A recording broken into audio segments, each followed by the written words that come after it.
Hello, I'm Laura Medioni.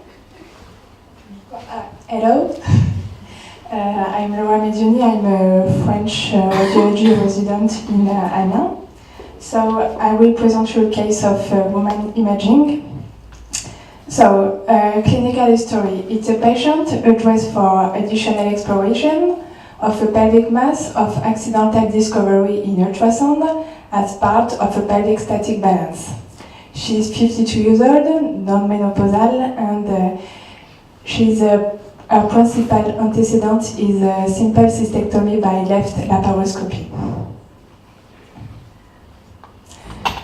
So, complementary exam. We made an ultrasound and we see a right ovarian cyst of 48 by 32 millimeters with intracystic vegetation of 16 by 10 millimeters, and it's heterogeneous, sequal, and non-vascular. In biology, the CA 125 were normal and the CA 19.9 was above superior limit. So, what do you have to rule out on the MRI given this pelvic mass? There is just one wrong answer. So, A, located the mass, B, tissue characterization, C, characterization of a tissue portion, and D, access fertility.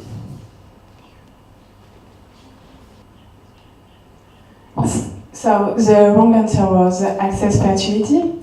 So, working out the pelvic mass in MRI.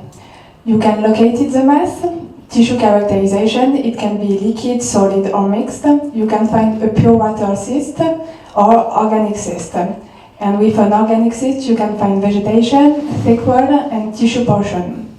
And third, characterization of the tissue portion. So, MRI protocol, almost as many as radiologists. The base is first, located and characterize the mass by two T2 anatomical sequences, axial and sagittal, and one T1 by axial. And second, characterize the tissue portion by diffusion and injection of gadolinium. So this is T1 sequences, and you can see the mass.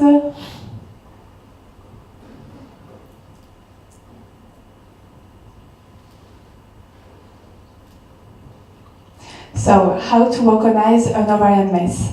There is just one wrong answer. A, search for a normal homolateral ovary. B, search for a residual ovarian parenchyma. C, search for ovarian pedicule. And D, retroperitoneal mass. So, the wrong answer was a retroperitoneal mass. So, anatomical localization. Use the T2 weighted anatomical sequence.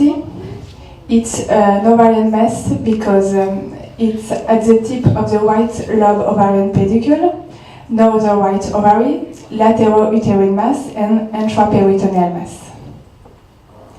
So this is the T1 sequence with the lesion on the right.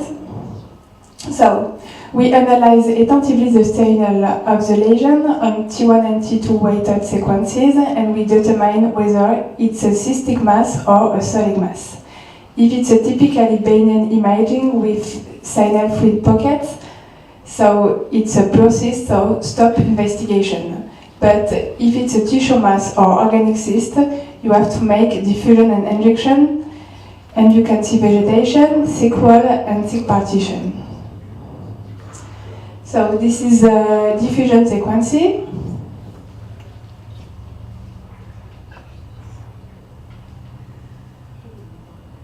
And this is an injection sequence.